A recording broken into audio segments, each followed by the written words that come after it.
Mapagpalang araw po sa inyong lahat. Welcome to DJ Sean Stories. Turn on your notification bell, like and subscribe para sa crime stories araw-araw. June 23, 2025 nang nabulabog ang magkabilang dulo ng Pilipinas dahil sa karumal-dumal na pagpaslang sa dalawang miyembro ng LGBTQ community. Marami ang kumondena sa nangyari sa dalawang transgender woman na walang awang pinaslang. Bagamat sineselebrate ang June bilang Pride Month na isang kilos protesta para sa pagkapantay-pantay, hindi pa rin natitigil ang karahasan para sa mga katulad ni na Ali at Ian. Ang unang transgender woman na biktima sa ating kwento ay kinilalang si Ali Makalintal, 39 years old. Ang kanyang totoong pangalan ay Ali Jejon Makalintal at nagmula siya sa bayan ng General Santos City sa Mindanao. Si Ali ay isang dating journalist at radio broadcaster sa RPN XDX. Kilala si Ali dahil sa kanyang pagiging human rights worker. Hindi pa man transgender noon si Ali, lumalaban na siya para sa karapatan ng mga inaapi at naging isang aktivista. Nagsilbi din si Ali bilang Deputy Secretary ng General ng Grupong Karapatan sa SOC Sergeant. Naging miyembro din si Ali ng bagong alyansang Makabayan at Bayan Muna. April 24, 2002 nang inaresto si Ali kasama ang 2 pang miyembro ng Bayan Muna sa isang raid sa Purok Leyte, Kalumpang. Ayon sa mga balita, kinasuhan si Ali ng 2 counts of illegal possession of explosives.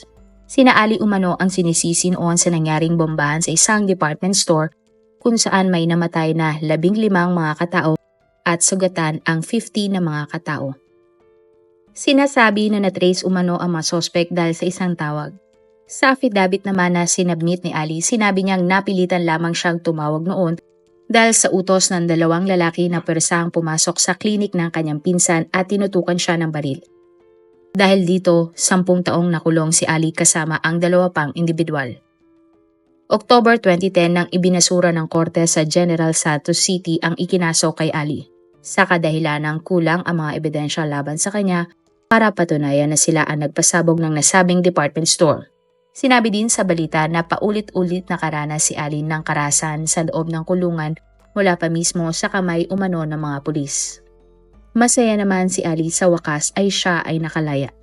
Matapang namang kinondena ni Ali ang pananakit umano sa kanya ng mga kapulisan. Sinabi din ni Ali na hindi niya akalain na para makakuha ng promotion ang pulis o ilang militar, kailangan nilang manghuli ng tao kahit wala naman silang sapat na ebidensya. Ang kailangan daw gawin ng mga pulis o sundalo ay mag-imbento ng kwento at ganun nga lang kadali ay mapropromote na sila sa serbisyo. Mula noon, hindi na tumigil si Ali sa kanyang advokasya para ipaglaban ng tama.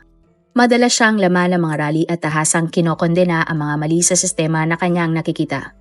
At mas naipapahayag pa nga ni Ali ang kanyang pinaglalaban nang siya ay naging isang broadcaster sa radio. Taong 2017 nang sumali si Ali sa lakbayan ng pambansang Minoria.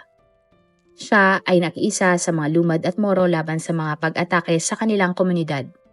Naging parte din si Ali ng isang fact-finding mission sa Sultan Kudarat ng kapanahunan ng batas militar sa Mindanao. At dahil nga sa mga trabaho ni Ali, hindi nagtagal siya ay nakatanggap ng hindi mabilang na banta para sa kanyang buhay. At kalaunan, itinatag din ni Ali ang Bahaghari, isang alyansa na binubuo para isulong ang advokasya ng karapatan ng mga katulad niyang miyembro ng LGBTQ. Ayon sa mga nakakilala kay Ali, kailanman ay hindi ito natakot na magsabi ng katotohanan at i-expose ang mga kasinungalingan. Isa din sa kanyang ipinaglalaban ay ang karapatan ng iba't ibang mga indigenous group sa Mindanao. Sinasabi pa nga ng mga nakakilala kay Ali na ito ay mabait, matulingin at may mabuting puso. Matalino din umano si Ali kaya hindi kataka-taka na marami na itong naabot sa kanyang buhay. Nagtrabaho din si Ali bilang formal medical representative sa San Porma. Naging project director din si Ali sa Iparanas Foundation. Si Ali din ang host ng programang Dear Kabandera na maririnig sa Radio News Bandera News FM Gensan. Isa ding political consultant si Ali sa ANAS Organization. Pagkatapos maging radio anchor, nag-aral si Ali at naging isang acupuncturist. Nang matapos na nga ang kanyang pag-aaral at training, nagtayo si Ali ng kanyang sariling spa at acupuncture clinic sa General Santos City na tinawag niyang Delmont Spa. Hands-on si Ali sa kanyang klinik at inaalagaan niya ng gusto ang kanyang mga pasyente. Subalit paminsan-minsan nagsa-sideline din si Ali sa pagiging radio anchor. Masaya nga si Ali sa bago niyang trabaho dahil marami siyang natutulungan. Subalit hindi inakala ni Ali na siya pala ay magiging biktima ng isang malagim na krimen. June 23, 2025, araw ng Lunes, maagang nagtungo si Ali sa kanyang klinik. At bandang alas 7 nga ng umaga may isang lalaki na pumasok sa klinik ni Ali. Agad namang kinausap ng kasamahan ni Ali sa trabaho ang lalaki na nagpakilalang customer. Ni-request ng lalaki si Ali na ito ang gumawa ng serbisyo sa kanya, pero dahil may inaasikaso si Ali na customer, pinaghintay muna siya ng staff. Ayon nga sa staff, sobrang bilis na mga pangyayari. Agad na naglabas umano ng baril ang nagpakilalang customer at bigla na lamang pinagbabaril si Ali. Matapos nga ang krimen, agad na tumakas ang lalaki. Nakita pa nga ng staff na sumakay ang gunman sa isang motor na minamaneho din ng isa pang lalaki. Agad na tumawag ng pulis ang staff ni Ali. Mabilis naman dumating ang mga pulis at isinugod si Ali sa pinakamalapit na ospital. Subalit idineklara si Ali na dead on arrival sa ospital. Na-interview ng mga pulis ang staff sa klinik ni Ali. Ayon sa isang staff, maagang pumasok si Ali sa klinik dahil may schedule siya sa kanyang kliyente. Nang pumasok nga ang suspect sa klinik, may ginagawa pa si Ali noon kaya naupo muna ito at nag-antay. Pero bigla na lamang umanong tumayo ang lalaki at pinagbabaril ang biktima. Mabilis din daw tumakas ang nasabing gunman. Isiniwalat pa ng staff na nang mga nakarang araw sinasabi sa kanya ni Ali na nakakatanggap siya ng banta sa kanyang buhay. Wala naman umanong naikwento si Ali sa kanyang kasamaan kung sino ang nagbabanta sa kanya. Mabilis ngang kumalat sa buong General Santos City ang sinapit ni Ali. Marami ang nagalit at komendena sa marahas na krimen. Bumuhos naman ang pakikiramay ng maraming tao kay Ali. Sunod-sunod din ang mga post ng mga individual at grupo hinggil sa sinapit ng radio anchor. Mayroon ding namang nalungkot na hindi na nila makakasama pa ang mabait na si Ali. Ipinahayag naman ng grupong karapatan kung saan isa si Ali sa bumuo ang kanilang pagtuligsa sa pagpatay kay Ali. Sigaw nila ay hustisya at bilisan umano ng mga kapulisan ang investigasyon para maaresto na ang mga sospek at mabigyan ng hustisya si Ali. Maging ang CHRO Commission on Human Rights ay naglabas ng kanilang pahayag hinggil sa krimen. Tinawag nila ang nangyari na malupit at marahas. Sinabi pa ng CHR na ang nangyari ay masasabing pattern ng krimen ng transfemicide. Ang transfemicide ay gender-based na pagpatay sa tulad ni Ali na transgender woman. Ang mga krimen na ganito ay sanhi ng pag-iisip ng mga tao na ang buhay ng mga katulad ni Ali ay hindi mahalaga. Sinabi pa ng CHR na ang pagkamatay ni Ali ay nagsisilbing isang matinding paalala ng mga panganib na kinakaharap ng pagtatrabaho sa media, lalo na ng mga taong nagsusulong din ng human rights. Samot-sari ding grupo ang nagmarcha para sa Pride Month at isinabay nila ang protesta nila para sa paghingi ng hustisya para kay Ali. Ay naman sa mga pulis, isa sa mga anggulo na kanilang titingnan tungkol sa motibo ng pagpatay sa biktima ay ang pagiging radio anchor nito.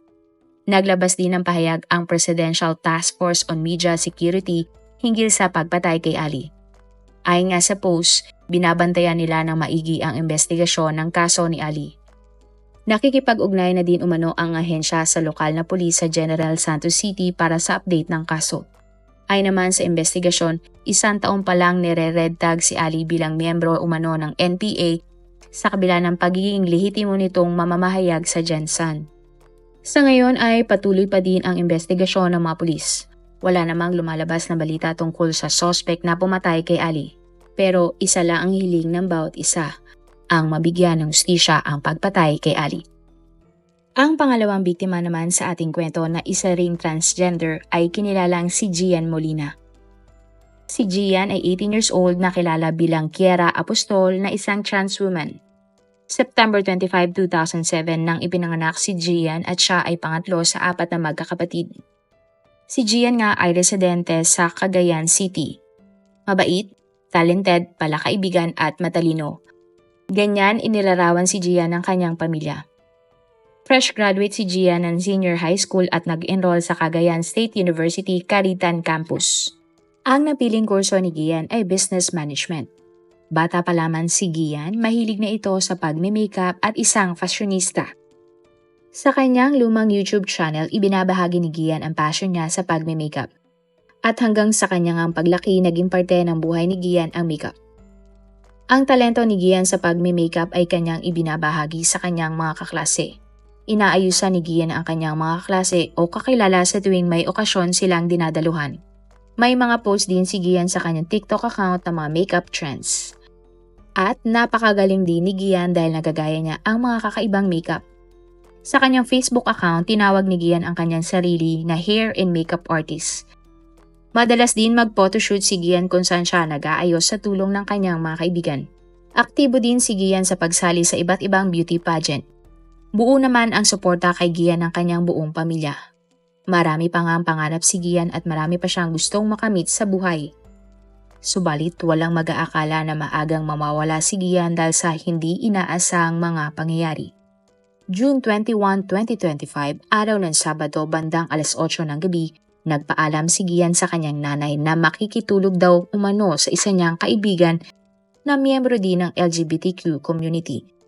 Pinayagan naman si Gian ng kanyang mga magulang na umalis. At June 22, 2025 ng gabi, araw ng Linggo, nagpunta sa bahay ni Gian ang dalawa niyang mga kaibigan. Hinanap ng dalawa si Gian sa mga magulang nito. Subalit nagulat ang pamilya ni Gian dahil alam nila ang dalawang kaibigan ni Gian ang huling kasama ng kanilang anak.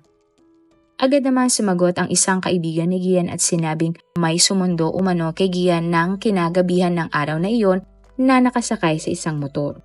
Sinabi pa ng mga kaibigan ni Gian na mula noon hindi na nila nakita at nakontak pa si Gian. Sinubukan naman ng pamilya ni Gian na tawagan ito ngunit hindi na nila ito makontak. Ang kapatid naman ni Gian ay nag-post sa Facebook para manawagan sa pagkawala ni Gian. At shinare nga ng mga nakakilala kay Gian ang post na ito. Lunes ng umaga, June 23, 2025, nagpunta ang pamilya ni Gian sa Pena Blanca Police Station para i-report ang pagkawala ni Gian. Subalit sinabihan ang pamilya ni Gian ng mga pulis na kailangan lumipas muna ang 24 oras bago formal na aksyonan ng mga pulis. Wala namang magawa ang pamilya ni Gian kundi umuwi at maghintay. At makalipas lamang ang ilan sandali nakatanggap ng tawag ang police station tungkol sa isang residente. Ayon sa residente, mayroon silang natagpuang labi sa isang ilog. At nang pinuntahan ng mga pulis ang labi, kinumpirma nila na labi nga ng isang tao ang nakitang palutang-lutang sa ilog. Teorya nga ng mga pulis, may hawig ang labi sa nawawalang si Gian. Kaya naman tinawag nila ang pamilya ni Gian. At bandang alas 10 nga ng umaga nang nakatanggap ang pamilya ni Gian ng tawag sa mga pulis. Sinabi ng mga pulis ang tungkol sa natagpo ang labi sa ilog at gusto nilang i-check ito ng pamilya ni Gian. At pagdating nga ng pamilya ni Gian sa lugar, kinumpirma nila na ang labing nakita ay walang iba kundi ang kanilang anak na si Gian. Walang pagsidla ng lungkot at galit ang pamilya ni Gian sa sinapit nito. Ayon sa balita, karumal-dumal nga ang sinapit ni Gian. May palatandaan din na paulit-ulit na sinaktan ang muka ng biktima. Mabilis naman kumalat sa social media ang pagkamatay ni Gian. Sapagkat kasabay ng kanyang pagkasawi ay ang pamamaril naman sa isang trans woman din sa General Santos na si Ali Macalintal. Kaya naman sabay-sabay na tinuligsa ng iba't ibang mga LGBTQ community ang brutal na sinapit ng dalawang trans women. Nakikidalamhati sila para sa pamilya nga ni Gian sa pagkawala nito. Bumuhos nga ang pakikiramay kay Gian mula sa kanyang mga kaklase, kilala at mga guro. Ayon sa isang post ng kuya ni Gian, sinabi nito na miss niya si Gian at sana nga ay magparamdam na daw ito sa kanya. Hindi pa din daw kasi nagsising in sa kuya ni Gian ang mga nangyari at hindi nito matanggap ang nangyari sa kanyang nakababatang kapatid. Nangako naman ang kuya ni Gian na aayusin niya ang lahat. Sa post, mababasa nga na sila ay nagulat sa biglaang pagkawala ni Gian. Alam kasi nilang marami sanang maaabot pa si Gian sa buhay at sinasabing napakasakit nga ng mga pangyayari. Ayon pa sa dating guro ni Gian, bright pa sana ang future ng tinatawag niyang may Barbie doll. Sa isang post ng membro ng LGBT community, sinasabi niyang mahalaga din ang kanilang buhay. Hindi umano makatalungan ang rason na dahil sila ay membro ng LGBTQ ay hindi na mahalaga ang kanilang buhay. Ang kanyang tanong, Kailan daw ba titigil ang ganong klaseng krimen sa mga katulad nilang LGBTQ members? Hustisya nga ang sigaw ng pamilya ni Gian at ng nakakakilala sa kanya.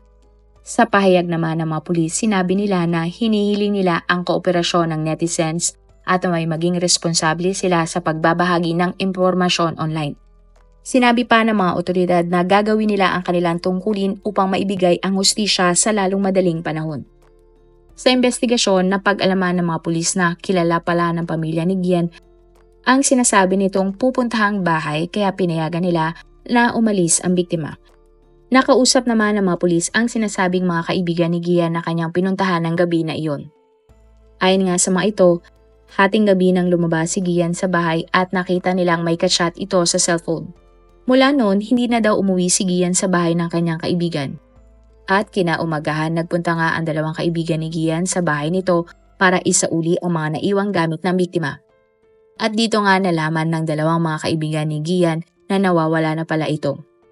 Sa isinagawang investigasyon, lumutang ang pangalan ng isang alias Menco de Guzman. Nakalaunan ay kinilala bilang si Sherwin Kyle Cantupay Sales. Si Sherwin ay isang criminology student sa University of Cagayan Valley. Voluntaryo namang sumuko si Sherwin sa mga pulis para linisin lamang ang kanyang pangalan dahil lumantad sa Facebook post ng biktima ang kanyang pangalan. Ayon sa pahayag ni Sherwin sa mga pulis, siya ang sumundo kay Gian ng gabi ng Sabado. Ngunit iginiit ni Sherwin na hindi siya ang mismong pumatay sa biktima. Inamin pa ni Sherwin na may kasama sila ni Gian na 2 hanggang 3 individual. Subalit itinanggi naman ni Sherwin na ibigay ang tiyak na detalye tungkol sa mga sinasabi niyang sakot sa krimen at hindi niya rin ibinahagi sa mga pulis ang mga lugar na kanilang pinuntahan.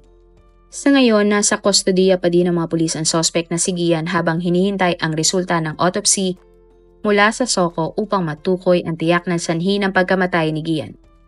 Teorya nga ng mga pulis, pinagtulungan si Gian ng 2 o 3 individual kaya hindi na ito nakalaban pa sa masasamang loob. Umaga nga lang nitong July 1, 2025 nang inihatid na si Gian sa kanyang huling hantungan. Nanawagan ang pamilya ni Gian sa publiko at sa may alam sa insidente na lumantad at makipagtulungan upang ang tuluyang mabigyan ng hustisya ang sinapit ng kanilang mahal sa buhay. Sa ngayon ay patuloy pa rin ang malalimang investigasyon ng mga pulis hinggil sa karumal-dumal na insidente na sinapit ng isa na namang trans woman. Tanong nga ng karamihan, naniniwala ka ba na tila nauuso nga ang pagpaslang sa mga katulad nina Ali at Gian na isang trans woman? Kung ikaw ang tatanungin, ano kaya ang naging dahilan ng mga sospek kung bakit nila pinatay ang mga biktima? Si Ali kaya ay pinatay dahil siya ay isang broadcaster? Kay Gian, ano kaya ang naging dahilan ng mga sospek kung bakit siya pinaslang? Marami pong salamat sa inyong panonood. Meron ba kayong mga kwento na gusto nyong i-share sa ating mga manonood? O kung may personal po kayong kwento na gusto nyong i-feature sa ating channel, i-comment down below nyo lang ang inyong mga suggestions. Para naman po sa dagdag kalaman, i-subscribe nyo din po at i-follow ang ating iba pang YouTube channel katulad ng Tagalog Facts and Mysteries by DJ Sean at Manila Boy Wonder Philippines. Marami pong salamat sa pagsuporta nyo sa aming mga channel. God bless everyone!